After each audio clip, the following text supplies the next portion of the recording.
네, 안녕하세요. 우리 오늘 능가경 공부하는 날입니다. 어, 저희가 이제 다음 주 토요일 날 실상사 반야전에서 이제 8월 19일 날 이제 1시부터 지금 안거 중이신 스님들과 이제 스님들께 공양청을 올렸는데 공양청을 올렸는데 실상사 실상사 내에 그 산에 이제 그 산에 그 유명한 이제 백장암의 백장선원이 있죠.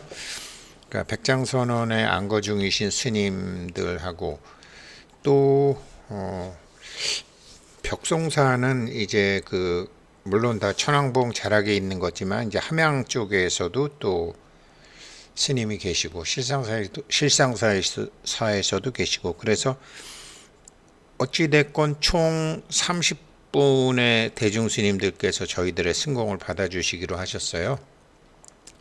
그래서 제가 이제 8월 19일 날 가는 승공에 대해서 승공청을 올려서 아무튼 그렇게 기회가 만들어졌는데 불교에는 이제 두 가지의 유명한 공양이 있죠. 2대 공양이 있죠. 수자타가 올리는 승공이 있고 춘다가 올리는 불공이 있죠. 수자타는 부처님이 깨달으시기 전에, 그러니까 부처님이 육신을 벗어나기 위해서 몸이 요구하는 모든 것을 거부하시고 수행을 하시다가 피골이 상접해가지고 이제 하셨는데 어느 날 하녀죠. 어디에 하녀인 이제 수자타라는 여인이 이제 우유죽하고 이렇게 승공을 올리죠.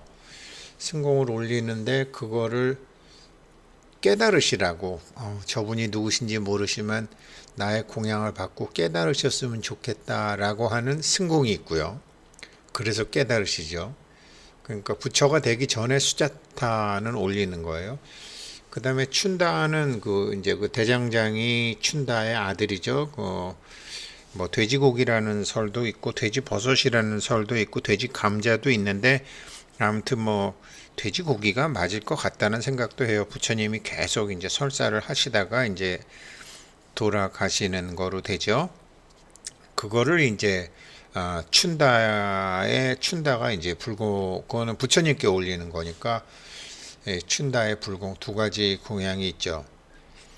그런데 어제도 제가 이제 뭐 몸을 기준으로 뭐 어머니를 죽여라, 아버지를 죽여라, 뭐 부처를 죽여라, 뭐 이런 것이 알던 어머니가 아니고 우리가 알던 아버지가 아니고 우리가 알던 부처님, 우리가 알던 아라한이 아니잖아요. 그런 것처럼 이제 춘다의 불공에서도 부처님의 유명한 법문이 나오는데 우리가 공부하는 거랑 오늘 등가경 공부하는 거랑 관심이 있어서 먼저 말씀을 드립니다.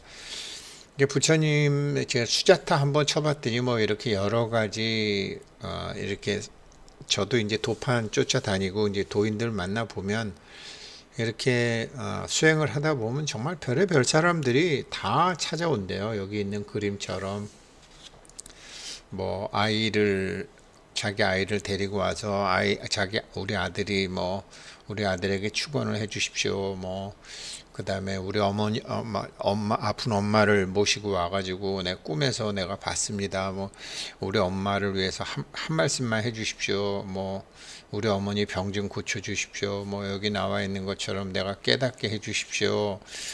뭐 내가 이제 전쟁에서 이길 수 있게 해 주십시오. 뭐 별의별 그다음에 이제 뭐 아무튼 별의별 그런 것이 많이 온다고 해요. 근데 이제 우리는 요번에 이제 승공을 가면 뭐 안거 중이신 30분의 스님들께서 빨리 원하시는 바를 얻으시라고 승공을 올리는 것도 괜찮아요. 왜 그러냐면 그거야말로 정말 불교의 이론에 부처님의 가르침에 맞는 거죠. 남이 깨닫기를 바라게 되면 누군가 나를 깨닫게 해줄 인연이 오게 되니까 그것도 승공할 때 아주 승공의 내용으로 굉장히 좋고 안 그러면은 이렇게 모든 것을 버리신 스님들처럼 나도 모든 것을 이 승공의 공덕으로 그걸 버렸으면 좋겠습니다. 스님들, 내가 욕심이 없는 것 같았지만 스님들보다는 욕심이 많으니까 내 승공의 공양으로 나도 스님들처럼 욕심을 많이 내려놓는 사람이 되겠습니다. 같은 것들이 지금 제가 그거 이제 그 승공을 가는 거죠. 지금은 불공이 아니죠. 이번에 우리가 가는 거는 수자타처럼 승공을 하는 거죠. 그런 수자타의 승공은 저분이 깨닫게 되기를 바랍니다. 라는 거죠. 결국 수자타도 깨닫죠. 그렇게 돼서 이제 그런 것이 이제 공양인데, 이 깨닫는다는 것에 대해서 참 이거 말씀드릴게요. 그러니까 부처님께서 이제 그 돼지고기 그거를 드시고 돌아가시기 전에 아난다한테 이렇게 얘기하죠. 아난다야, 저 대장경의 아들 춘다에게 다음 비난이 있을지도 모른다. 네가 올린 공양 때문에 부처님께서 돌아가셨잖아. 이렇게 이제 사람들이 비난하게 될지 모르고 비난할지도 모르고 그러므로 해서 춘다는 굉장히 괴로워하고 공양한 것을 후회하게 될지도 모른다. 그런데 아난다야, 너 춘다한테 분명히 얘기해라. 음식을 보시하면은 큰 과보와 큰 이익이 있는데 그 가운데 가장 큰 결과를 초래하는 것에는 두 가지가 있다. 하나는 그것을 먹고 스님들이 위없는 깨달음을 얻어 부처가 될 때이고, 또 하나는 그것을 먹고 열애가 남김없는 완전한 열반의 세계에 들 때이니라. 완전한 열반의 세계가 둘 다 깨달음이죠. 춘다의 불공이나 수자타의 승공이나 결국은 해탈하게 되는 거죠. 제가 비유적으로 설명하면 이제 영화 사랑과 영혼 있잖아요. 우리 지금 하한 거에 이제 저도 저희 돌아가신 아버지, 어머니, 장인어른, 일체 조상님들 다 해서 지금 같이 공부 중이시지만 그분들도 이제 그렇고 사실은 우리들도 그렇죠. 영화 사랑과 영혼에 보게 되면 이제 이 두 여인이 오른쪽에 두 연인이 가고 이제 프로포즈도 하고 하는데 갑자기 나타난 강도한테 죽죠. 이게 실제로 육신이 죽은 건데 이제 왼쪽에 영혼이 죽은 자기 몸을 보고 있는 거죠. 지금 아직 굉장히 당황스럽고 깨닫지 못한 상태죠. 그리고 나중에 범인을 찾으니까 자기 친구가 범인이잖아요. 이 범인도 자기 실수로 이제 싸우다가 자기가 죽죠. 자기 죽은 육신을 자기 영혼이 보는 거죠. 이 영혼도 현재 깨닫지 못한 상태고 이 영혼도 아직은 깨닫지 못한 상태죠. 그런데 이 이제 착한 역으로 나오는 이 사람은 나중에 알죠. 내가 죽었구나. 그러니까 모든 미련을 남기고 가야 되겠다라고 하고 자기 애인한테 얘기하고 가는 거죠. 맞은편에 희미하게 보르는 다른 영혼들이 보이는 거죠. 이거는 이제 몸에 대한 집착을 놓게 된 거죠. 이게 우리 조상님들, 이 한국 공부하시는 조상님들이 지금 기본적으로 이건 되셔야 되는 거죠. 이건 되셔야 되는 거고요. 그런데 이게 이제 백골관이라 그래서 우리 같은 몸을 갖고 있는 사람도 이게 굉장히 좋은 거예요. 몸이 있지만 이 몸 이제 시체를 보면서 하는 거죠. 자기가 죽는 자기가 경을 읽고 있든지 그러니까 마치 위에 이 사람들이 죽은 영혼들이 자기가 죽기 전에 육신의 몸을 보듯이 우리가 지금 아직 육신을 갖고 있지만 육신을 그렇게 보는 거죠. 이 육신을 떠나는 거죠. 그래서 이제 여기서는 이제 사랑과 영혼은 드라마기 때문에 한 사람은 이렇게 천상의 세계로 가고 한 사람은 이제 그 저승사자한테 끌려서 이제 지옥으로 가는 그런 거로 돼 있지만 이러한 모든 행위가 사실은 원인도 알 수 없고 이유도 알 수 없고 어디서부터 시작됐는지 모르지만 어떤 자기의 업에 의해서 된다라는 거죠. 이 업은 위조 불가능, 변조 불가능, 삭제 불가능. 마치 요즘 암호화폐 블록체인처럼 이 위조, 변조, 삭제가 불가능한 이 업의 인드라망에 걸려 있는 상태라는 거죠. 우리가. 그래서 이 어베 인드라망 상태에서 우리가 이렇다는 거, 몸과 우리의 마음이 모두 이렇다라는 걸 알고 이것을 벗어나는 거죠. 자기가 자기 몸이 아직 있지만 죽은 몸이라고 보고 이 아직 있는 자기한테 일어났던 모든 일과 지금 현재 이런 상태를 벗어나서 이게 깨닫기 전에는 막 이렇게 중중무진 연기로 연결돼 있는 거를 이 사람들 여기 사랑과 영혼에 나오는 이 뭐 착한 사람과 나쁜 사람 다 모르는 거 아니에요. 더구나 이 여인 데미 무어가 나오는 이 여인도 모르는 거 아니에요. 현재 상태로는. 그런데 이것을 깨달으면 다 알게 되는데 이것을 이제 지금 우리 힘으로 각자가 이제 공부해온 과정이나 각자가 느낌이 다르겠지만 일단은 승공을 통해서 자기의 이 업의 인드라망을 백지 상태로 놓는 거죠. 수자타의 승공을 받으시고 부처님께서 스승 알랄라 깔랄라라든가 여러 스승들한테 배워왔던 자기가 옳다고 믿었던 걸 다 내려놓는 거죠. 백지 상태로 가는 거죠. 수자타도 그렇게 되는 거고. 그래서 이 승공이라는 것은 스님들께서 지금 이제 스님들께서는 알고 하셨건 모르고 하셨건 그렇게 열반의 상태, 해탈의 상태로 지금 가시기 위해서 반야행을 하고 계시는 거 아니에요. 근데 우리는 그렇게 집중적으로 하지를 못했는데 이번 승공의 공덕으로 우리도 일단은 다 백지로 가보자. 그리고 제가 지금 화엄경 하고 있잖아요. 백지로 가면 어떻게 되는데 그 다음에 저절로 또 새로운 그림이 그려지게 돼 있는 거죠. 이게 이제 요번에 이것에 대해서 그 능가경에서 이제 부처님이 말씀하시는 거예요. 대해보살이 부처님께 다시 아뢰었다. 세존이셔 열애께서 말씀하시기를 나는 어느 날 어느 밤에 어느 날 큰 깨달음을 증득하였으며 어느 밤에는 반열반에 들겼으며 이렇게 부처님이 말씀하셨고 나는 말은 했지만 한마디도 말한 게 없으며 내가 이렇게 말했다라고 하는 것은 나를 비방하는 거며 나의 말은 말이 아니다 라고 하셨는데 어떤 뜻에 의해서 부처님의 말씀은 말씀이 아니다라고 말씀하셨습니까? 이 사랑과 영혼의 영화에서 보게 되면 이 영혼이 말하는 것을 이 데미 무어라는 여인이 중간에 이제 누가 통역을 해주잖아요. 그게 서로 말이 안 통하잖아요. 그랬더니 중간에 두 사람이 공통으로 아는 디토라는 단어를 통해서 이제 하는 것처럼 저쪽 세계와 이쪽 세계 돌아가신 부모님과 지금의 나와는 대화가 안 되잖아요. 대화가 된다고 생각하지만 안 되잖아요. 그래서 부처님은 그 두 다른 세계에서 우리가 몸을 갖고 있을 때는 이 대화이지만 몸을 안 갖고 있을 때는 사실 마음으로 전해지는 거잖아요. 그래서 부처님의 말씀은 말씀이 아니다라고 그랬는데 왜 그랬습니까? 라고 이제 부처님한테 물어보니까 대해여 열애는 두 가지 법에 의해서 그런 말을 하였으나 무엇이 두 가지인가?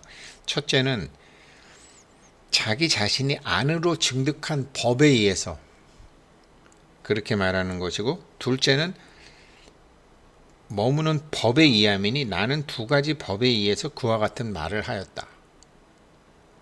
두 가지 법에 의해서 그러니까 세간의 말과 출세간의 말 우리가 중생이지만 중생의 말이 있고 우리 안에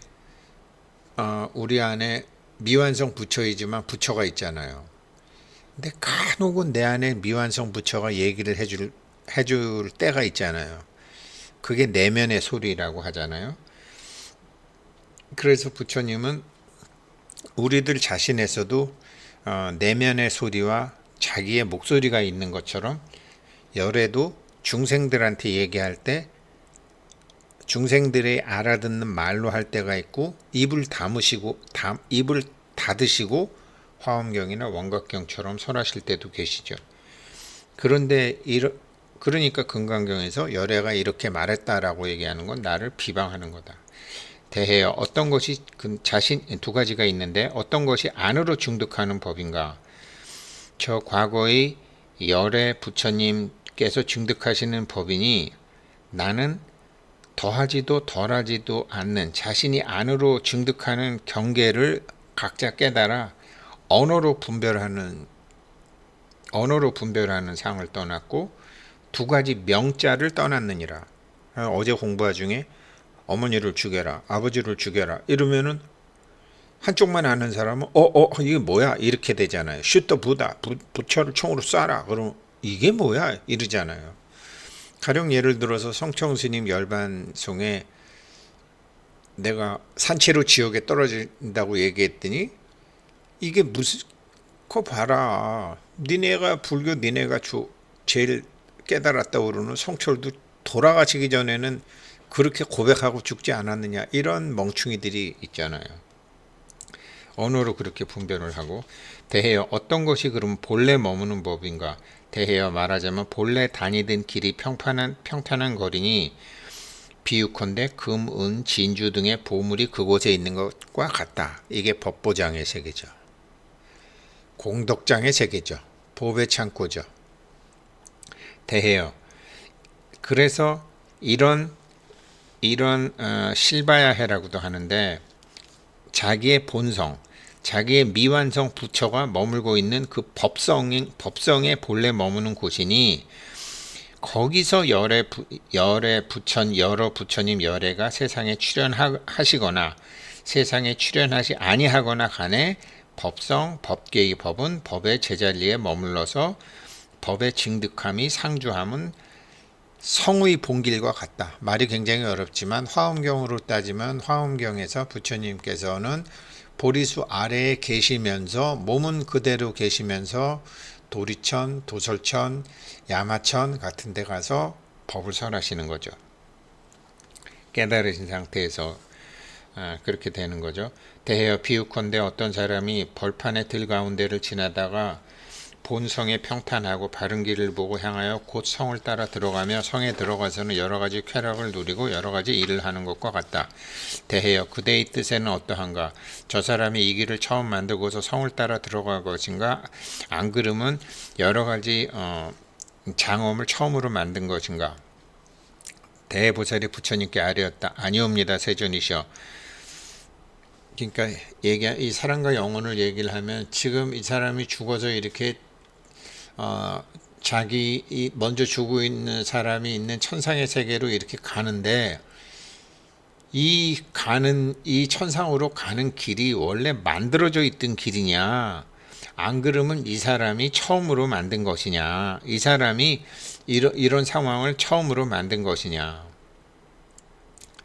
이거는 이미 만들어진 길도 아니고 이 사람이 처음으로 만든 것도 아니고 자기 영혼의 그때의 마음의 상태에 따라서 자기 업이 투사되어 저절로 나타나는 거죠. 여전히 영혼이 되더라도 자기 업이 투사되어 나타나는 거죠. 그럼 우리가 해야 될 일이 뭐죠? 빨리 우리의 업을 밝히는 거죠. 업의 무명 상태를 업의 밝음 상태로 바꾸는 것이죠. 업이라는 것이 본래 없었다라는 것을 알 때까지. 그렇지만 업 자체가 없는 거지만 작용은 일어나고 있는 거죠. 우리가 드라마를 보고 웃기도 하고 울기도 하다가 나중에 영화가 끝나고 나면 자기 스스로에 대해서 웃듯이. 그러니까 저것이 드라마인 줄 알면서도 드라마를 볼 때는 몰입이 되어서 울기도 하고 화내기도 하고 가슴이 두근거리기도 하잖아요. 그렇지만 어느 정도 시간이 지나면 자기도 씩 웃잖아요. 내가 늙었나? 왜 저런 거 보고 눈물이 나지? 라고 하는 거. 자기가 눈물이 나서는 안 될 상황이고 흥분해서는 안 될 상황인데 그 상황에 와 있다고 아는 거죠. 씩 웃으면서. 그 아는 놈은 깨달아 있는 놈이죠. 그런데 알면서도 울기도 하고 웃기도 하는 거는 우리가 아직 업에 중독되어 있는 상태죠. 지금 그 말씀 하시는 거죠. 그래서 지금 그렇게 업에 중독된 상태에 있지 말고 씩 웃는 그 상태에 가야 된다라는 거죠. 그 상태에 항상 상주해야 된다라는 거죠. 그게 법에 머문다라는 거죠. 네, 오늘 여기까지 하겠습니다. 고맙습니다.